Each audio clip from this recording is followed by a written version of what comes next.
And our next guest is an MIT grad, former Wall Street trader, and founder of Alameda Research and Project Serum. Sam Bankman-Fried, CEO of crypto derivatives exchange FTX, joins us now.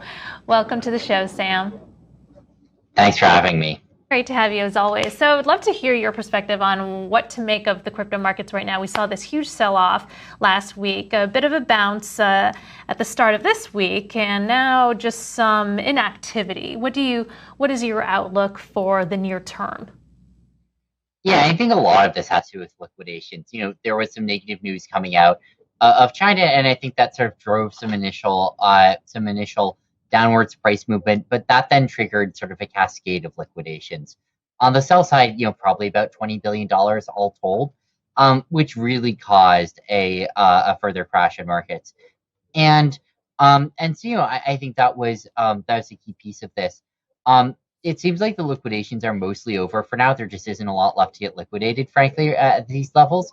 Um, and so I think that sort of led to a little bit more stability and a little bit of a recovery. Looking forward, I think what we're going to have to see is, which of sort of two factors is stronger. One of them being, institutions or people looking to buy in at what seems like a more attractive price, or another being institutions starting to back off because of worries about the volatility.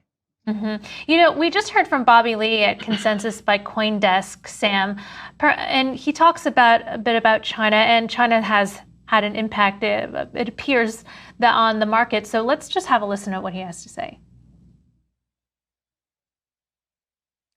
Okay, actually, we do not have it. But in any event, Sam, could you comment on China's recent ban or limitations or threats against mining and how that has been having an impact on the crypto markets? Yeah, I mean, I think a piece of this is the mining. I think a piece of it is worries about a greater China crackdown, and I think, a crackdown on exchanges is another piece of this, which has been rumored and looks like is at least somewhat playing out. So, I do think that's been pretty impactful, and I think that, um, you know, query again how much this is something new versus the realization of something that's always been there versus more smoke than fire. But one way or another, it definitely spooked markets. And, I think that, like most jurisdictions, China is still trying to figure out what its long-term, regulatory plan is going to be, in crypto. And, it has sort of a long history um, you know, of sort of alternating, crackdowns and loosenings up on crypto. So I think it's still hard to project what, the long-term impact of this is going to be, but I definitely think it's one step towards tighter regulation, possibly greater nationalization, and definitely a lot more scrutiny placed on a bunch of different areas of crypto in China. Hey Sam. Sam, you are actually, in the Asian market, as far as I know, FTX is actually quite liked and used by Chinese users. So this is, would impact your business directly. I think you're right. There is some element of more smoke than fire, but just looking at what China has actually said, or these notices that have come out, what is actually new here? What is significant here? Because I think there's a difference between what's actually happening and how people are interpreting it. Yeah. So I mean, who knows is one answer here, but what's going to happen. But I think as far as we can tell, there's sort of two primary impacts of this short term. One of them is on mining farms, and it does seem like some Bitcoin mining is going to be moving out of China and to other jurisdictions. And I mean, query how much impact that really, query why that is that negative for crypto. Although you could imagine it causing sort of short-term selling from people, miners that have Bitcoins in China.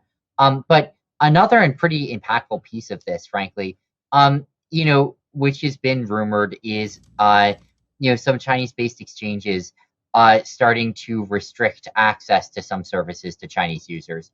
And it's a big demographic, it's a big jurisdiction, and there's a lot of big Chinese exchanges here. And so that is something which could have pretty big impact, I think, on at least some parts of the space, both in terms of there just being fewer options for a lot of users, but also in terms of reshuffling where people are trading.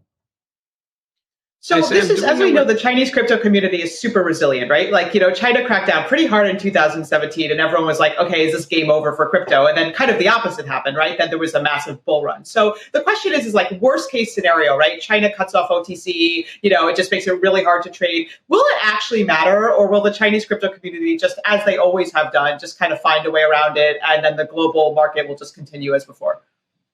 It will matter to some extent. It won't be, make or break for the industry, but it's going to mean fewer inflows from new users who don't yet have, ways to access crypto and who are relying on those, C2C channels to get their funds into the crypto space in the first place.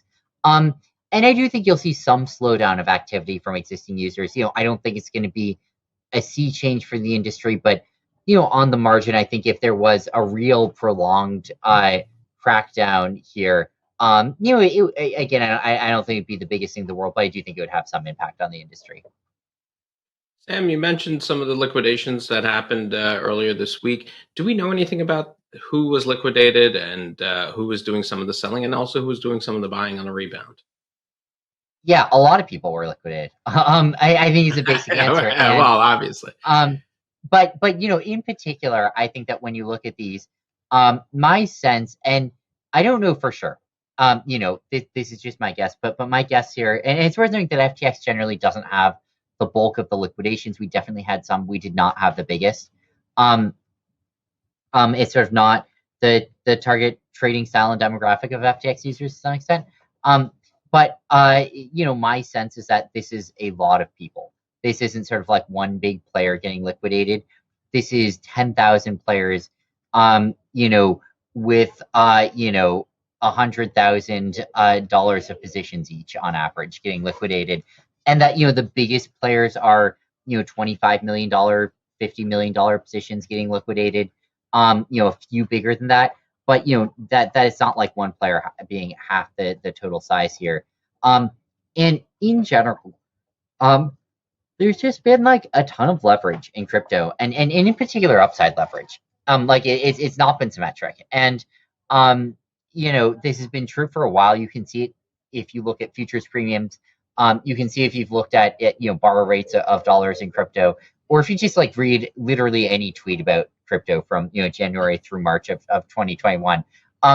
And so there are a lot of people who are leveraged long. And You suspect it's mostly retail. Well, yes, but retail in crypto is a little bit more diverse of a segment than retail is in traditional finance. When you think of retail traders, you think of people with $1,000, right, or $10,000 maybe, who are trading thousands to hundreds of thousands of dollars a day. In crypto, you have a lot of players who have $20 million, just like some random 23-year-old, in Singapore is $23 million, and invest in the Ethereum ICO. Maybe 3 people working together in Australia, or or 2 friends in Thailand, or whatever, and trading $100 million a day and putting on $50 million positions. So it is, I think, mostly individuals as opposed to institutions. But some of these individuals are large in terms of their footprint in crypto. And are you seeing them do that leverage buy on the way back? Some of them definitely are. And I think people were a little bit cowed by what happened, and I think that there's less of that than historically. So I don't want to make too strong of a statement here. But I think that there is a fair bit of it. And I think one of the most ridiculous things is you'll see kind of Bitcoin recover from like 31K to 32K, and some people get liquidated on the way up there, which means some people just put on 100x leverage short at 31K immediately. So there's people putting on every position constantly. But I think leverage is still lower now than it was prior to the crash by a decent amount, and open interest is still down on derivatives quite a bit from what it was pre-crash. For you, it's he talks about China's secret. Have a listen. Okay, so the secret is, in terms of banning Bitcoin, China actually has to keep banning Bitcoin until capital controls are fully lifted. So that's a secret, because China the economic society has capital controls. So as long as capital controls are involved, Bitcoin being a free internet sort of money that's freely moving, it's going to be constantly at odds with the capital controlled society like China. And you see this in Korea as well. You see this in Vietnam and other countries. So that's why countries that are under capital controls have a very hard time having a legitimate sort of crypto exchange market. That was the former founder and CEO of China-based crypto exchange BTC. He's now the CEO of Ballet. But wanted you to weigh in on that, Sam. What do you think about this so-called secret that China has to ban crypto, but until the capital controls are figured out? Well, I don't know if it's that much of a secret, but I certainly think there's some truth to it. And as you said, you do see this in all of the countries that have restricted currencies. That they've made a big point over the last 60 years of trying to have national control over their fiat currency, and that basically means a ban on freely selling it for other currencies, and that you can only do so in sort of specific whitelisted cases that are clearly economic as opposed to trading related. So, you can use your currency to buy foreign goods, and sometimes that involves selling it for another currency. But that's a different thing from speculative investing. This has been true of China for a while. And yep, that plays a big role here, that they're trying to maintain oversight and control of RMB. Anything that makes that more difficult is going to face a headwind there. And I do think that's one thing you see with crypto is worries from Beijing that Bitcoin is going to make it harder for them to track the monetary supply within China, going to make it harder for them to stop selling of RMB. It's going to introduce lots of unclear cases where someone's trying to buy crypto with RMB, and the government's trying to figure out, what is this? Is this an economic or commodity like investment? Or is this someone trying to short RMB? And sometimes the line is pretty thin there. And I think that's one of the things that they're worried about here, as well as people using it as sort of a backdoor way to offshore RMB. And, I don't think that's the only concern in China about crypto, but I think it's always been one of the biggest, and is probably going to remain one for the foreseeable future.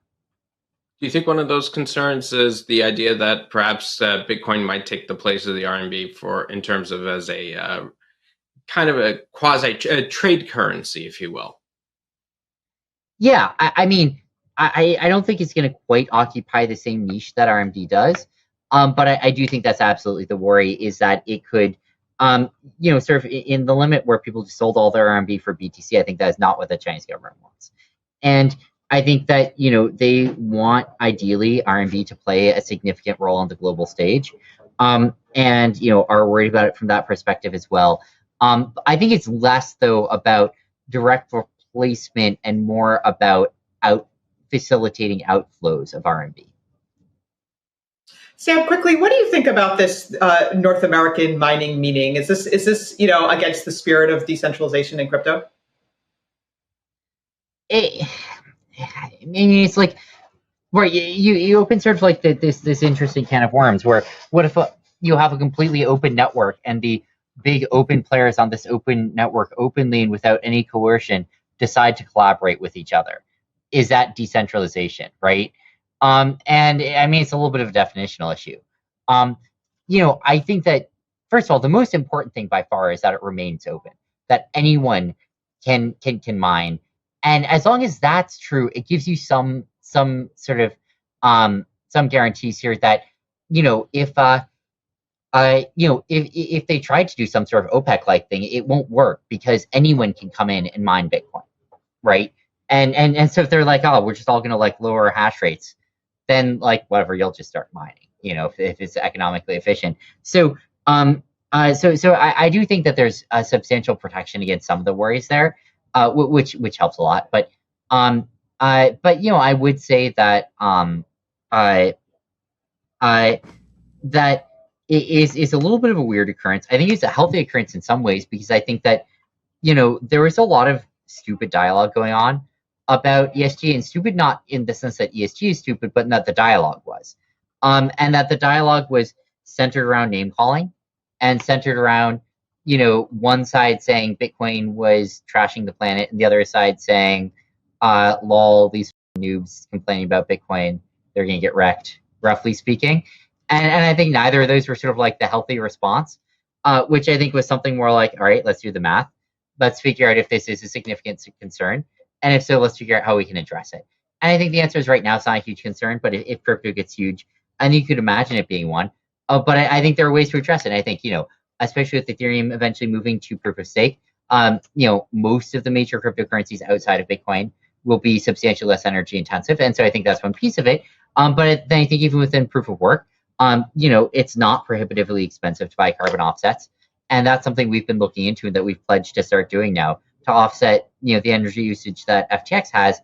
And then I think the other thing here is that, you can move to clean energy, which is a lot of what I think that sort of meeting was about between the North American miners. And I think all of those are healthy responses to it. So, I think really what I'd say here is, as long as it remains an open network that anyone can compete with, I think that sort of really makes the worries here a lot less big, which is nice.